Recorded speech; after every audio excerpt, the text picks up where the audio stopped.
One of the things I went through in my high school years was the discovery by Leakey and his wife in southern Africa of some fossil remains, which were pre-human, what they referred to as Pithecanthropus erectus at that time, and it meant that it was a person who people who walked or creditors who walked on 2 feet instead of on 4 feet, which for a primate was quite different. Now that enabled you to balance your skull upon your spine, which meant you could have less muscle attachments to hold your head up, and also meant that your hands were free to do things with, and such as carry and make weapons and kill each other. All that good stuff that makes life so interesting for us. Well, I went through the process of training for that, and it became one of the things that struck me with that, and then subsequent discoveries that occurred throughout the world, including the United States, were that there were fossil footprints in bedrock and that had survived everything that happened since. That is, I mean, all of the people, all of the buildings, all of the politics and everything, even the bodies of the people that made those footprints. Yep, gone. However, there was the footprint of a mother and a child walking across the sandy bottom of a river. Wasn't that amazing? It was amazing for me. I looked at those, and people who got there before they were able to actually put their foot in that footprint, but then you had to put an end to that because otherwise it would be worn away completely. Exactly. Well, here's the thing. I got to the point where I became a cultural anthropologist rather than a physical anthropologist for 2 reasons. The working conditions were better, and I also got to meet people who were still alive. And and I found that they were a lot more interesting and entertaining, and they even fed me better than the people who were fossilized. There was someone who I laughingly said about Stephen Hawking, if he's so smart, why doesn't he fix himself? And if you have a shred of humanity to you, you kind of wonder, who is this guy who's asking that question? But then I thought, you know what? I bet Stephen has asked himself that question, and in a way he really has. He's got the whole world on a string, I mean, everyone, anyone who's anyone, if Stephen calls, they listen. You know what I mean? So it's not exactly fun and roses for him, but on the other hand, he does get around in first-class style, and we all pay a lot of attention to this young man who's doing all the intense mathematics for us at CERN.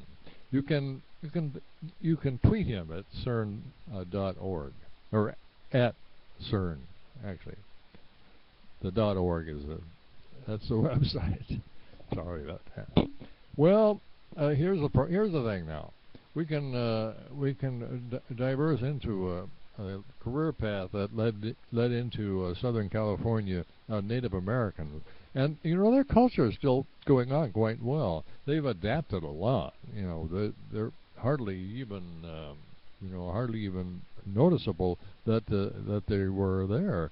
But gee, what a change when if you're in tune to it, enjoyed it as much as I did, and took for granted all of the fluff and wonder of that civilization, and then I left it after 40 years, and do I miss it? Oh my goodness, the taco stands and the jalapeno peppers and the pickled carrots and the food, the the tortillas, the food.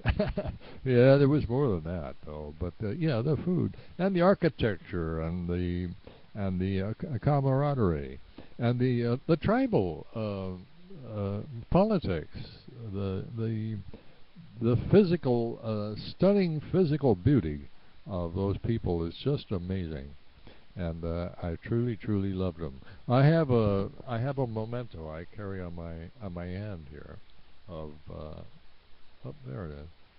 That's a little piece of rock that symbolizes water. They didn't. Back in the day. Now they're all using pots and pans. Don't worry, they've really adapted quite well to that. But in the old days, they didn't.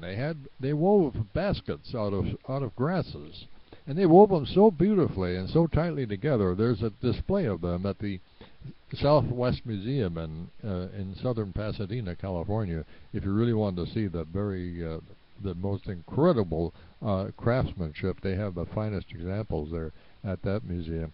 But you used to be able to get them at Oliver Street. I mean, they had these things just for sale. They were just like touristy items, and then they become sort of popular, and everybody snapped them up, and all let the Molcajete, their volcanic rock grinder for stuff.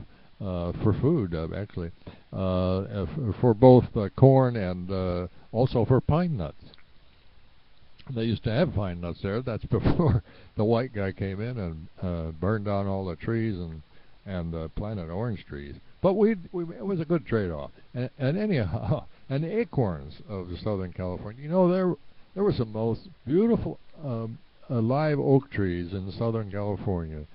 There's a city now, I guess it was a village, called Thousand Oaks, and which had 1,000 oaks in it. Actually did, and there were these California live oaks. Well, they are extraordinary beauties, and they were 500-600 years old. These things, and the white guys, finally figured out, these things are important. But by that time, they'd pretty well plowed them under for condominiums and apartments. Well, I digress. I want to just say that of all the municipalities not to follow, the California freeway system is right at the top of the list, because they got to the point where one freeway was just about 150 feet away from the other freeway, and they wanted to add a couple of lanes, and they realized, what, we better start building trains, which they had originally. They had trains there, and who killed the electric car wasn't the question. It's who killed the electric train that really mattered, because when the train got zapped in the 1940s, we were all forced into buying automobiles, and that culture just bloomed. And they bloomed itself right up to the point where it's solid cement from one end of the city to the other.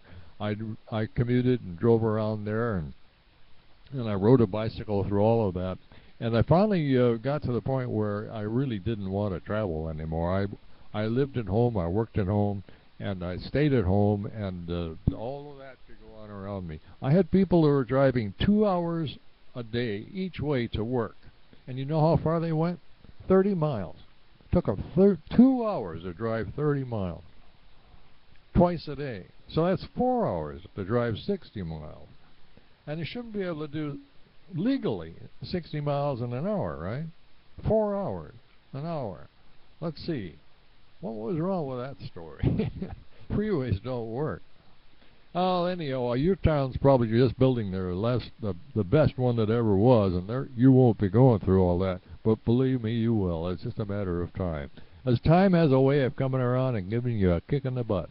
Well, my general rule is, if I haven't said it in 10 minutes, it's not going to happen.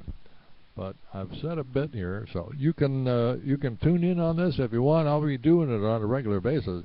This is Nigel Kent, a 73-year-old gay guy, living at D9 with Felix Unger the cat and his girlfriend Sassy Hightower.